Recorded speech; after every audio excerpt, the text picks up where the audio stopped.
آپ کو تعجب ہوگا یہ جان کر کہ کچھ ایسے عمل بھی موجود ہیں اگر آپ وہ کریں تو آپ کے جسم سے بنا کوئی عطر بنا کوئی خوشبو لگائے آٹومیٹک جسم سے آپ کی خوشبو آتی ہے، اور کچھ گناہ ایسے ہیں جن کو کر لینے سے جسم سے بدبو آتی ہے۔ ایک قصے کے ذریعے اس چیز کو سمجھیے کہ انڈیا میں ایک بزرگ خواجہ مشکی رحمۃ اللہ علیہ تھے، ان کے جسم سے مشک کی سی خوشبو آتی تھی۔ لوگ حیران ہو کر پوچھتے تھے کہ آپ کیسی خوشبو لگاتے ہیں کہ آپ کے کپڑے ہر وقت معطر محسوس ہوتے ہیں؟ کسی نے ایک مرتبہ بہت مجبور کیا تو وہ فرمانے لگے کہ میں تو کوئی خوشبو نہیں لگاتا۔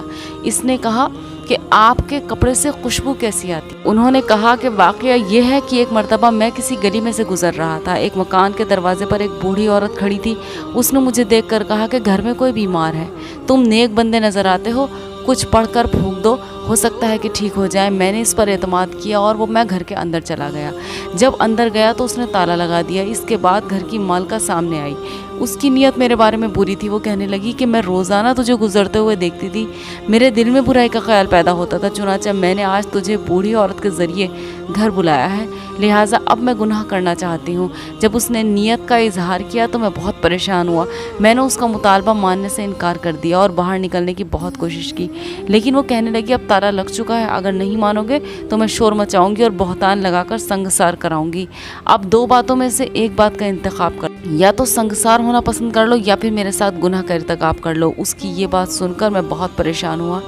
بالآخر اللہ تعالیٰ نے میرے ذہن میں تجویز ڈالی تو میں نے اس سے کہا کہ مجھے بیت الخلاء میں جانے کی ضرورت ہے، لہٰذا میں فارغ ہو کر تم سے بات کروں گا۔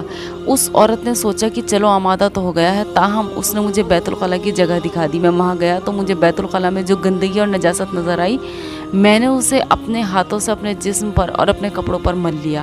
جب میں باہر نکلا تو میرے جسم سے سخت بدبو آ رہی تھی، چنانچہ جب اس عورت نے مجھے دیکھا تو اس کے دل میں میری نفرت پیدا ہو گئی اور وہ کہنے لگی یہ تو کوئی پاگل ہے، نکالو اس کو یہاں سے۔ یوں میں اپنا ایمان بچا کر اس گھر سے نکل آیا۔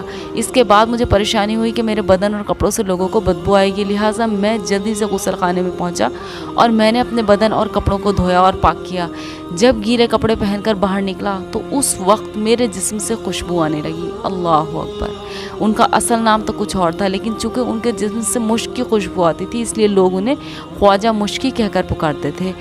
ایک موٹی سی بات یقین کرنے والوں اور سمجھنے والوں کے لیے یہ ہے، ذہن نشین انہیں کر لینی چاہیے کہ نیکی سے جسم سے خوشبو آتی ہے اور گناہ سے جسم سے بدبو آتی ہے۔ یہ اللہ تعالیٰ کا نیچرل نظام ہے کہ نیکی سے جسم میں آٹومیٹک خوشبو پیدا ہو جاتی ہے اور بدی سے آٹومیٹک بدبو۔